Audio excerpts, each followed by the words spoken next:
Meus irmãos e minhas irmãs, quero compartilhar convosco a palavra de Deus, nesses momentos devocionais, desse culto. É o texto lá do Evangelho segundo João, no capítulo 14. Vai estar ali para você também acompanhar, porque leremos na versão da Bíblia King James, atualizada. Esse texto, só para situar os irmãos, antes da leitura, é um texto que nos fala acerca de um diálogo, O João 14 é um texto conhecido, quando se fala de consolo, quando alguém vai falar de consolo, sobretudo, acontece muita leitura desse texto, nos momentos, por exemplo, de velórios, onde as pessoas falam muito dos primeiros versículos desse capítulo 14, quando ele diz: não se turbe o vosso coração, credes em Deus, credes também em mim. Enfim, Jesus está tendo um diálogo ali com os seus apóstolos, principalmente com Tomé e Filipe, porque Tomé e Filipe eram aqueles que naquele momento, indagaram Jesus de alguma situação, em relação a crer, em relação à fé, em relação à busca a Deus, Então, nesse diálogo aqui de Jesus com os seus apóstolos, sobretudo com estes dois, ele então fala algumas palavras para as pessoas que estavam ali. Eu quero ler especificamente a partir do versículo 11, tá? Eu botei 13, Bruno? Foi mal aí. Versículo 11, diz assim a palavra: crede-me quando digo que estou no Pai e que o Pai está em mim. Crede-o ao menos por causa das mesmas obras. Em verdade vos asseguro que aquele que crê em mim fará também as obras que eu faço, e outras maiores fará, pois eu vou para o meu Pai. E assim, seja o que for que vós pedirdes em meu nome, isso eu farei, a fim de que o Pai seja glorificado no Filho. Se vós pedirdes algo em meu nome, eu farei. Se vós me amais, obedecereis aos meus mandamentos. Amém. Que o Senhor aplique essa palavra então ao nosso coração nesta manhã. Palavra esta, meus irmãos e irmãs, que, como eu já disse, faz parte aí de um diálogo de Jesus com alguns dos seus apóstolos. E quando ele fala principalmente da questão da oração aqui, porque ele vai falar: e tudo quanto pedirdes em meu nome, eu farei. Muitas vezes nós achamos que podemos pedir qualquer coisa, então que Deus vai fazer qualquer coisa. Só que esse tudo das Escrituras não é tudo que você quer, não é tudo que você gostaria de alcançar, mas tudo aquilo que Deus tem preparado para cada um de nós. Isto é, tudo aquilo que vai glorificar o nome do Senhor, tudo aquilo que vai servir também para a edificação e crescimento da igreja, tudo aquilo que vai servir para a sua bênção também, isto é, para que você seja abençoado, para que sua família, sua casa seja abençoado. Então, nós precisamos tomar muito cuidado quando a Bíblia, ela traz esta palavra tudo, em algumas situações, de pedir. Principalmente, por exemplo, naquele texto lá de Paulo, quando ele diz: tudo posso naquele... mas tudo o que, Senhor? Tudo o que eu posso? Posso qualquer coisa? Não, é um tudo que venha agradar a Deus, é um tudo debaixo da vontade soberana de Deus. Então, quando nós observamos aqui essas palavras de Jesus, nos ensinando que devemos pedir e como devemos pedir em oração as coisas que nós precisamos, aqui há uma referência clara de que devemos pedir em nome dEle, e que devemos pensar em nome dEle. Será que de verdade, quando nós precisamos de alguma coisa, nós temos pedido e falado a Deus em nome de Jesus? É muito interessante isso, irmãos e irmãs, porque a Bíblia diz que nós não sabemos orar como convém. Não sabemos orar como convém. Também a Bíblia diz lá em Tiago que a gente pede e não recebe porque pede mal. Então nós precisamos juntar tudo isso e falar: Senhor, então como eu devo me dirigir ao Senhor para colocar diante de Ti aquilo que eu tenho necessidade ou aquilo que está afligindo o meu coração? Bem, de que maneira você pode se apresentar diante de Deus em oração? Bem, a primeira coisa que o texto aqui nos ensina é que devemos crer. Se você observar, esse versículo que nós lemos, no versículo 11, ele começa com o verbo crer, dizendo: crede-me, quando digo que estou no Pai e que o Pai está em mim. Irmãos, havia uma dificuldade, e até hoje essa dificuldade, ela permeia no meio da igreja, que é a dificuldade de nós entendermos a Trindade, entendermos a divindade de Jesus. No passado, houveram os chamados concílios da igreja. Houveram vários concílios da igreja, né? O concílio lá de Jerusalém, que foi o primeiro, e depois concílio de Roma algumas vezes, concílio de Constantinopla, concílio de Niceia, concílio de Calcedônia, e por aí vai. Foram vários os concílios. O que eram os concílios? Era a reunião da liderança, da cúpula da igreja da época, isto é, de todos os sábios e entendidos da época, e esses concílios se reuniam quando havia uma questão teológica para ser resolvida. Por exemplo, se alguém se levantasse dizendo assim: olha, mas Jesus não é Deus. Aconteceu isso, houve um concílio para decidir que Jesus realmente era Deus. Então olha a dificuldade, eles se reuniam às vezes durante 1 ano, 2 anos, a reunião demorava meses. Por quê? Porque eles tinham que provar ou que aquela tese que estava sendo levantada era verdadeira, ou se aquela tese levantada não fosse considerada verdadeira, aquela pessoa que levantou a tese era considerada um herege e, via de regra, era queimada na fogueira, viva. Então aconteciam esses concílios, e esses concílios eram para dirimir justamente dúvidas. E uma dessas dúvidas que até hoje permeia, é muito difícil a gente entender a divindade de Jesus no que diz respeito à Trindade, por exemplo. Como entender que 3 pessoas subsistem no mesmo ser, que Deus, o Todo-Poderoso, o Soberano, Ele é o único Deus, mas que subsiste em 3 pessoas, como o Pai, o Filho e o Espírito Santo. É um negócio difícil de entender, porque a nossa mente finita, ela dá um nó quando a gente pensa: mas espera aí, é Filho, é Pai ao mesmo tempo, mas é Espírito Santo ao mesmo tempo? Como conciliar essas coisas? Então naquela época, havia ali a necessidade de se explicar, e os próprios apóstolos de Jesus estavam com essa dúvida no coração. Se você observar, Jesus está falando para Filipe, né, nesse diálogo com Filipe, porque Jesus dizia assim: olha, eu sou o caminho, versículo 6, a verdade e a vida, ninguém vem ao Pai se não for por mim. Se vós me tivesses conhecido, como conhecerias também a meu Pai, sabe? Desde agora o conheceis e o tendes visto. Aí qual foi a pergunta de Filipe? Senhor, mostra-nos o Pai e isso nos basta. Mas como assim, Filipe? Estou há tanto tempo convosco e não me tendes conhecido? Quem vê a mim, vê o Pai. Mas como assim? É porque parece um com o outro? Não é? Quem vê você, vê seu filho ou sua filha, porque se parece talvez, não é, fisicamente? Não, Jesus não estava falando disso. Estava falando assim: ó, quem me vê está vendo o Pai, porque eu sou o Deus Todo-Poderoso. Então era difícil para as pessoas entenderem. Então, na hora de você buscar a Deus em oração, observe que a primeira coisa é crer em Jesus. Precisamos crer. A Bíblia diz que é necessário que aquele que se aproxima de Deus creia que Ele existe e que Ele se torna galardoador dos que o buscam. Isto é, o Senhor abençoa aqueles que o buscam, mas que o buscam crendo nele como Deus Todo-Poderoso, como Senhor das nossas vidas, como Senhor da raça humana, da existência humana, como Criador de todas as coisas. Então nós precisamos crer. Então, como é que eu devo pedir a Deus alguma coisa? Como eu devo me achegar a Deus? Como deve ser o meu momento de oração? Primeiro, crendo. tem que crer.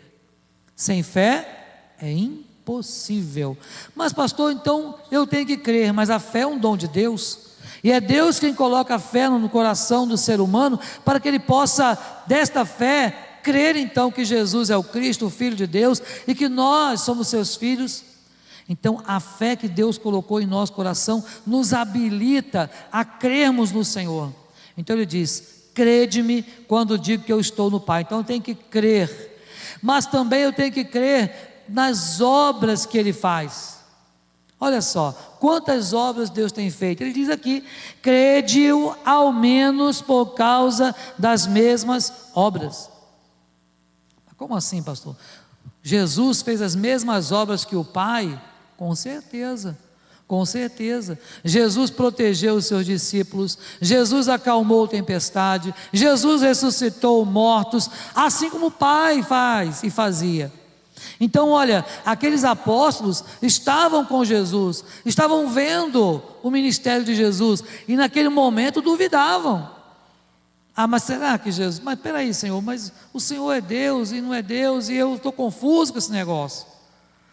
Então, que você, meu irmão e minha irmã, nesta manhã, possa eliminar toda a confusão da sua mente, saber que Jesus é o Senhor. Então, quando você se aproximar dEle, para orar, para clamar, para pedir alguma coisa, saiba que você vai estar falando ao Pai, ao mesmo tempo a Cristo Jesus, o Filho, ao mesmo tempo ao Espírito Santo, isto é, a Trindade. Então eu preciso crer na Trindade, crer em Deus como Senhor e Salvador, mas também crer nas obras que Ele tem feito. Deus tem realizado muitas obras, Ele tem feito maravilhas no nosso meio, o Senhor cuida dos seus. Aí ele continua dizendo assim, em verdade, vos asseguro, que aquele que crê em mim, fará também as obras que eu faço.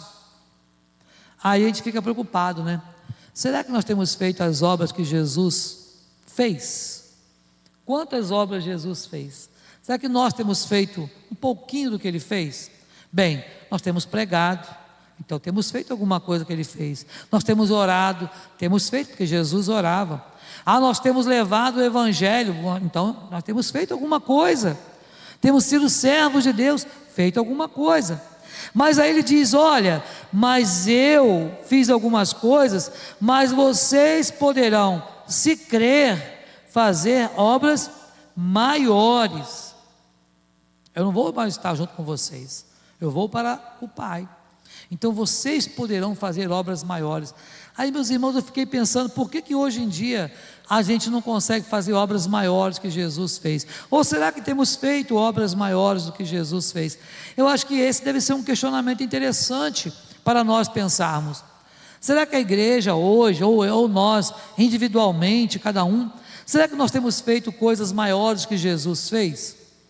Bem, talvez hoje, com o alcance, por exemplo, da mídia, com o alcance, dos meios de comunicação, da globalização, talvez nós façamos algumas coisas maiores até, no sentido de amplitude, hoje o Evangelho, uma igreja, ela consegue alcançar o mundo inteiro, de uma só vez, por conta da globalização. Talvez isso seja algo maior.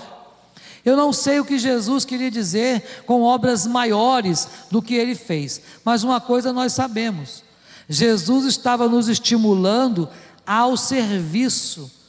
Jesus estava aqui nos estimulando a trabalhar na obra dEle o tempo todo, a fazer obras na obra dEle. E aí Ele diz, olha, quando vocês estiverem orando, seja o que for que vocês pedirem em meu nome, isso eu farei. É interessante, irmãos, que nas versões bíblicas nossas, esse eu está em letra maiúscula, eu farei. Você se lembra que na Bíblia, por várias vezes, Deus foi chamado do eu sou, olha, vai lá e diz a Faraó que o eu sou te enviou, e Jesus fala assim, olha, eu farei, isto é, eu aqui no sentido de Deus, eu farei tudo por você. Farei tudo por você, eu vou te abençoar. A ideia aqui é, não vou fazer só o que você está pedindo, mas vou fazer tudo aquilo que você precisa. Por quê? Porque Deus se comprometeu com aquilo que você precisa. O Senhor se comprometeu com as nossas necessidades. Ele se comprometeu com isso. Ele está buscando te abençoar o tempo todo. Então ele diz: olha, se vós pedirdes algo em meu nome, aí ele vai dizer: eu farei. De novo, olha só, eu aqui de novo, Deus, eu como Deus farei. Então olha que coisa intrigante, Jesus falando para os seus apóstolos e para quem quer que estivesse ali ao lado: se vocês vão pedir em meu nome, eu farei. Mas não eu apontando agora só para ele, mas falando do eu todo-poderoso. Nós faremos. Ele podia falar isso: nós faremos. Mas ele diz: eu farei, dando a ideia da Trindade, dando a ideia do Todo-Poderoso. Olha, farei por vocês o que vocês precisarem. Mas aí ele finaliza falando algo que nós precisamos também pensar. Ele finaliza dizendo: se vós me amais, obedecereis os meus mandamentos. Irmãos, eu não sei se você já parou para pensar, já estudou esse texto, mas esse versículo 15 está desconectado do diálogo que vem acontecendo. Pare um pouquinho para pensar comigo.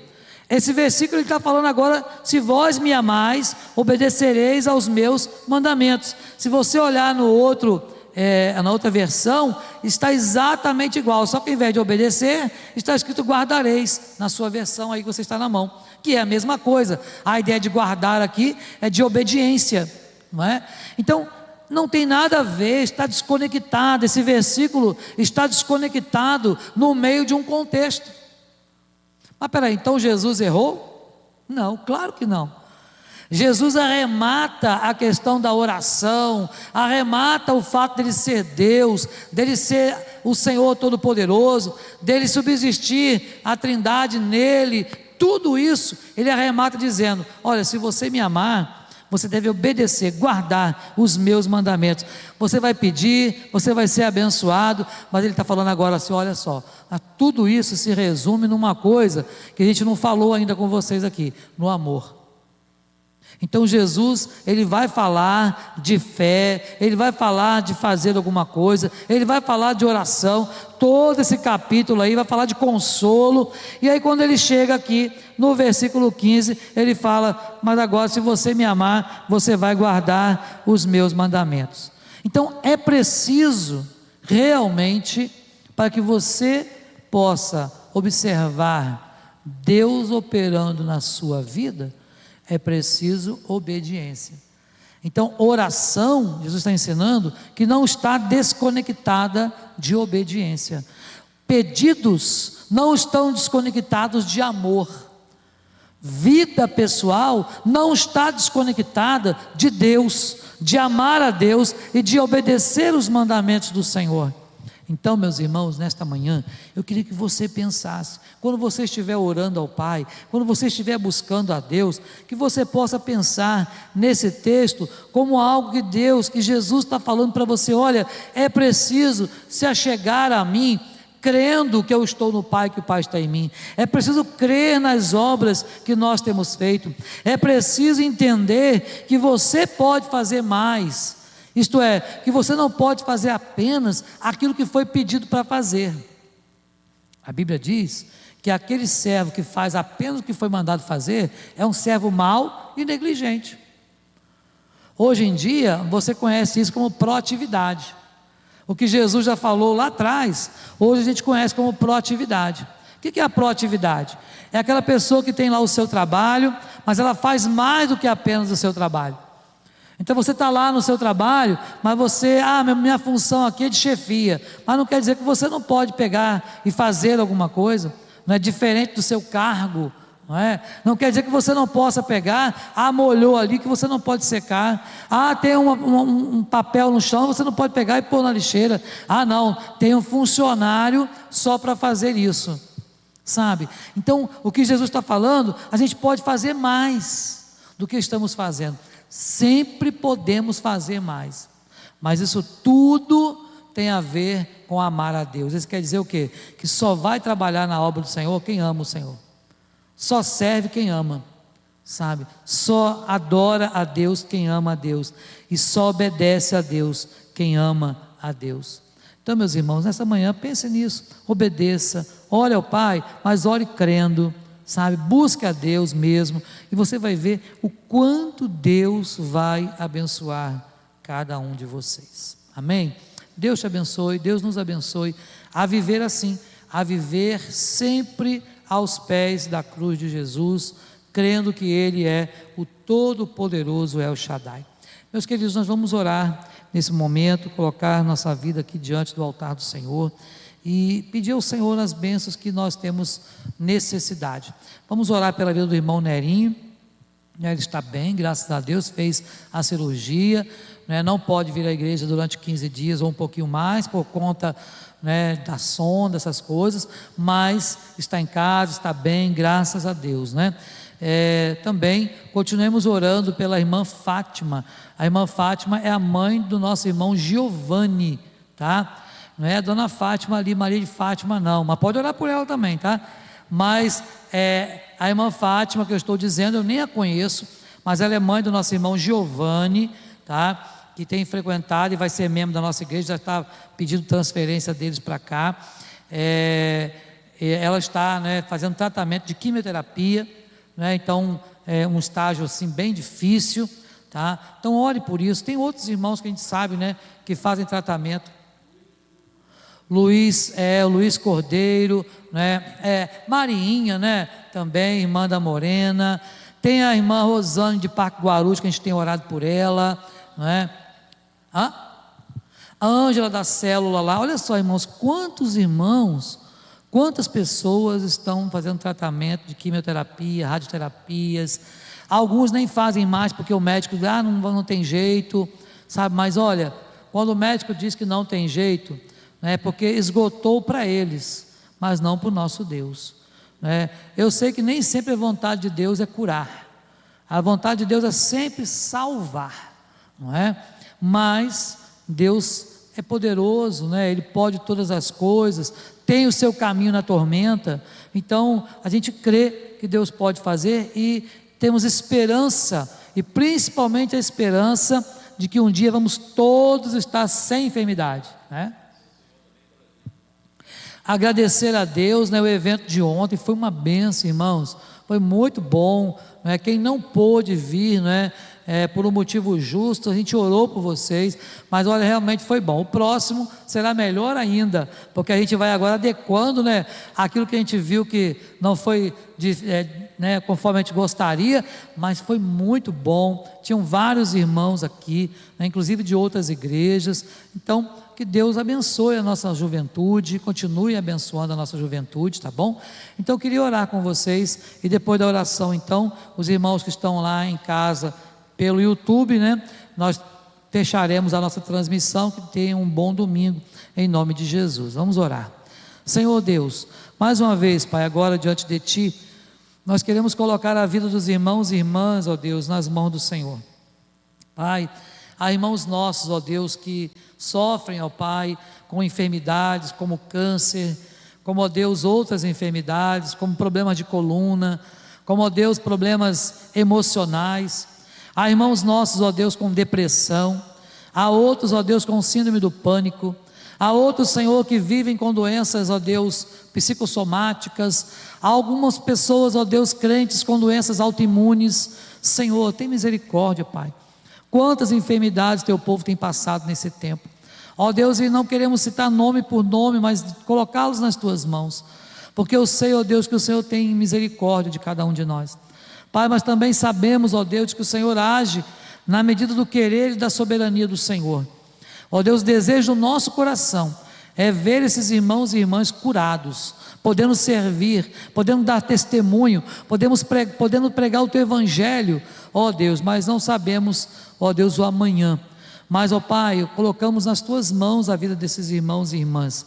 Ó Deus, também te agradecemos, Pai, porque o Senhor cuidou da nossa juventude nesse tempo, tem cuidado. Obrigado, ó Deus, pelas vidas que ontem estiveram aqui. Podemos, ó Deus, ser abençoados com a tua palavra, onde, ó Deus, aprendemos um pouco mais sobre, ó Deus, algumas coisas que acontecem na vida do ser humano, que, ó Deus, muitas vezes despertam a pessoa para uma crise depressiva, despertam a pessoa para, ó Deus, até mesmo o suicídio, para não desejar mais viver. Senhor, abençoe o teu povo. Não permita, Pai, que isso aconteça no meio da tua igreja. Mas, ó Deus, liberta-nos, ó Deus, dessas coisas, ó Deus, diabólicas, e nos faz, ó Deus, pensar nas coisas que são do alto. Livra a mente do teu povo, ó Deus, desses pensamentos, ó Deus, que não agradam a ti.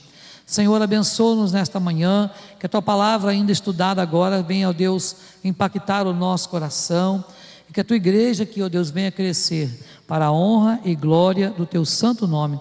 É a nossa oração, Pai, no nome de Jesus. Amém e amém.